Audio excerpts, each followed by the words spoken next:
Badut ini mau merampok bank. Sesampainya di pintu masuk, satpam berkata, "Sudah tutup, besok datang lagi." Badut itu mengeluarkan uang.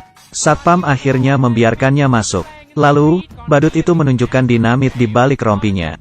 Satman segera memberinya pistol. "Aku hanyalah pria tua tak berguna." Badut dan satpam masuk ke aula bank. Tangan kirinya memegang balon, tangan kanannya memegang pistol. Semua berhenti. "Aku mau merampok." Hanya 2 orang yang menoleh. Nasabah lainnya tidak peduli. Kali ini, badut berteriak lagi dengan satpam. Semua orang hanya tertawa. Suasana sangat canggung. Badut yang marah meletuskan tembakan peringatan. Barulah semua orang percaya. Manajer bank menekan tombol alarm. Semuanya disuruh meletakkan tangan di atas kepala. Bahkan, anjing Nyonya Kaya tak luput. Melihat pistol, anjing itu mendadak diam.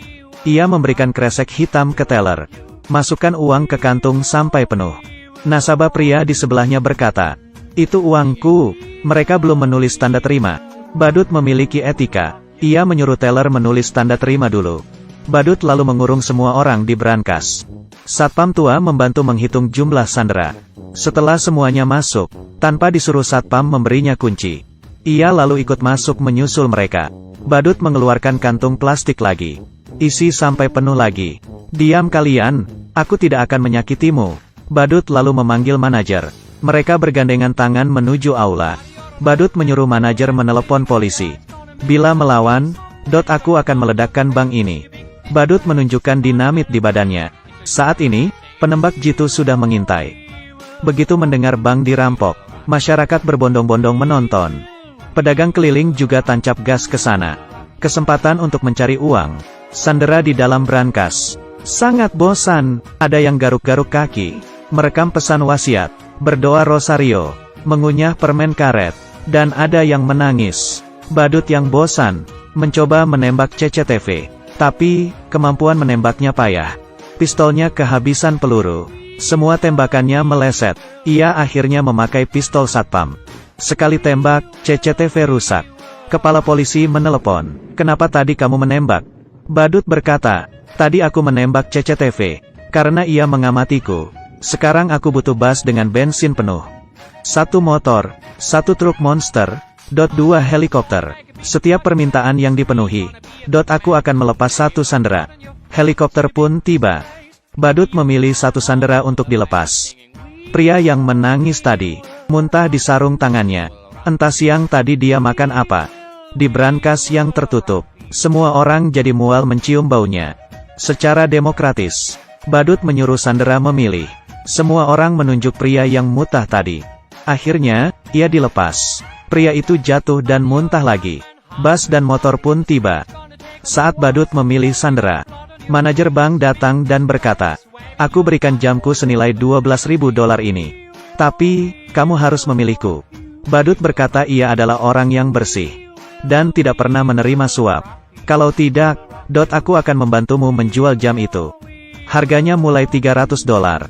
Setelah 3 kali meneriakkan $300 dan tidak ada yang menawar, Badut memberi manajer $300 dan membeli jamnya. Dengan sopan, ia mencopot jamnya senilai $2 dan memberikannya ke manajer. Badut melanjutkan pemilihan. Si pirang memarahi Badut. "Badut dengan makeup tebal sepertimu merampok bank, seperti banci." Badut yang marah langsung menunjukkan bom di badannya. Para sandera lain langsung memilih si pirang. "Kami ingin hidup lebih lama." Badut akhirnya melepaskan si pirang dan si keriting. Kepala polisi ingin tahu situasi di dalam. Si pirang diam saja. Si keriting bicara bertele-tele. Saat kepala polisi lengah, si pirang menghapus noda putih di telinga si keriting. Kepala polisi kehabisan pertanyaan, dan melepaskan mereka. Lalu, truk monster sampai. Kepala polisi menelpon lagi, tapi tidak dijawab. Adegan beralih ke jalan. Mereka bertiga berkumpul, dan merayakannya dengan sampahnya. Rupanya, si keriting tadi adalah Badut. Si pirang itu pacarnya. Pria yang muntah tadi adalah temannya. Mereka berdua masuk ke bank dulu dan menyamar sebagai nasabah. Mereka bertiga berpura-pura jadi sandera untuk keluar. Badut menelepon kepala polisi. Ia berkata truk itu terlalu jelek, dan ia tidak suka. Jadi, ia minta truk itu diganti. Bila tidak, sandera akan ditahan. Sebenarnya, ini untuk mengulur waktu. Saat menutup telepon, temannya tak sengaja menekan klakson. Kepala polisi merasa ada yang salah. Di dalam bank, tidak mungkin mendengar klakson sejelas itu. Polisi akhirnya menyerbu. Di aula, hanya tinggal balon di langit-langit. Mereka bertiga tahu, dan langsung tancap gas ke bandara. Tapi, mereka tak punya peta. Jalanan sekitar terasa asing. Mereka tersesat. Mereka bertanya pada pekerja di pinggir jalan, yang ternyata juga orang luar kota. Mereka juga tidak tahu. Akhirnya, mereka bertemu seseorang yang punya peta. Siapa kira pria itu juga perampok. Ia menodong badut dan mengambil dompetnya. Tapi, di dompetnya hanya ada $4. Badut bilang, "Jamku ini harganya 12.000. Lepaskan kami, dan ini milikmu." Pria itu bilang, "Pria miskin sepertimu, tapi punya jam seharga 12.000. Kamu kira aku bodoh?" Lalu ia mengambil koper mereka dan pergi. Koper-koper itu cuma berisi baju mereka. Mereka memutuskan kembali ke rumah si Pirang. Tempat parkir penuh, jadi, mereka parkir di pinggir hidran. Si Pirang berkata, "Dendanya aku yang bayar." Dengan gembira ia memamerkan uang di balik bajunya. Rupanya, mereka menyembunyikan uangnya di baju. Saat mau pergi, penyewa baru datang. Ia mengira mereka pencuri, lalu menodong mereka. Ia mau lapor polisi. Badut berkata, "Berapa uang sewamu sebulan?" "Aku dulu $1.200. Penyewa bilang, "Kenapa kita 2.600? Seketika, mereka terdiam, dan tidak peduli apakah mereka pencuri atau bukan. Saat itu, gedung sebelah kebakaran. Mobil mereka menghalangi hidran. Pemadam memecahkan kaca mobil dan menggesernya. Tapi, mobil mereka berada di tanjakan. Mobil merosot ke bawah. Kepala polisi akhirnya sadar. 3 sandera yang keluar tadi adalah perampoknya. Tak ada mobil, mereka terpaksa naik taksi. Setelah naik, ternyata supir taksi tidak bisa bahasa Inggris. Ia terus menerobos lampu merah. Teman si badut takut. Kalau begini terus, mereka bisa sampai ke surga. Ia membuka pintu mobil dan melompat keluar. Tapi, ia oleng, dan tidak bisa berhenti. Lalu menabrak kios koran. Ia pun pingsan. Orang-orang hanya menontonnya. Pemilik toko di dekatnya langsung lapor polisi. Badut dan si Pirang takut polisi datang, dan langsung membawanya pergi. Tak sengaja, mereka sampai di markas preman. Para preman mengacungkan pistol, dan menanyai mereka. Badut yang cerdas berpikir, bila ia berkata salah masuk, mungkin mereka akan dibunuh. "Kami menagih hutang." Tak disangka, ternyata preman itu punya hutang kepada mafia. Ia bertanya, "Kenapa yang biasa tidak datang?" Badut bilang, "Dia sedang marah. Buktinya temanku barusan dilempar dari mobil. Dia bilang, lunasi hutang kalian hari ini. Kalau tidak, ia akan membanting kalian satu-satu."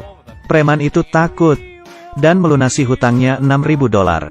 Mereka bertiga dengan senang keluar. Saat menunggu bus ke bandara, supir bus sangat kolot. Bayar bus harus pakai koin. Tidak boleh pakai uang besar. Badut akhirnya ke toko untuk menukar uang.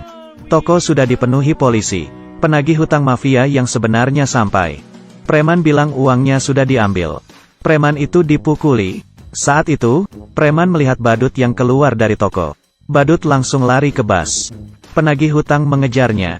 Polisi yang melihat penagih hutang lari, mengira ia adalah buron, dan langsung menangkapnya. Mereka tak menyangka 3 buron itu di dalam bus. Akhirnya, mereka tiba di bandara. Di dalam pesawat, kepala polisi sudah di sana dengan pistolnya. Badut dan temannya sangat cemas. Mereka angkat tangan. Siapa sangka pria di depannya berdiri, dan mendorong teman wanitanya. Rupanya itu bos mafia. Mendengar bawahannya ditangkap, ia mau melarikan diri. Bos mafia tak mengira kepala polisi akan datang. Ia mengira akan ditangkap, lalu mendorong teman wanitanya. Kepala polisi tak berani menembak. Bos mafia langsung menindihnya. Badut dan temannya bergegas membantu. Kekacauan terjadi. Pistol kepala polisi jatuh di depan toilet. Saat bos mafia ingin mengambilnya, ada yang keluar dari toilet, dan membentur kepalanya hingga pingsan. Akhirnya, bos mafia ditangkap. Karena komplotan badut sudah mengganti penampilan, kepala polisi tidak mengenali mereka. Ia bahkan memuji badut sebagai warga negara yang baik. Bahkan mencatat nama mereka. Setelah pesawat lepas landas, kepala polisi baru sadar. Nama yang dicatatnya barusan adalah nama badut perampok bank. Tapi, ia tidak rugi menangkap bos mafia. Keuntungan bos mafia 1 hari setara dengan hasil rampokan badut 1 minggu. Sejak saat itu mereka bertiga hidup bahagia tanpa beban. Film selesai sampai di sini. Ini adalah film komedi tahun 1990 tentang 3 buronan. Awal film menceritakan kejahatan mereka. Akhirnya film malah menceritakan kisah kepahlawanan mereka. Film ini sangat lucu. Oke, aku Kaki Minyak. Like dan subscribe, ya. Bye.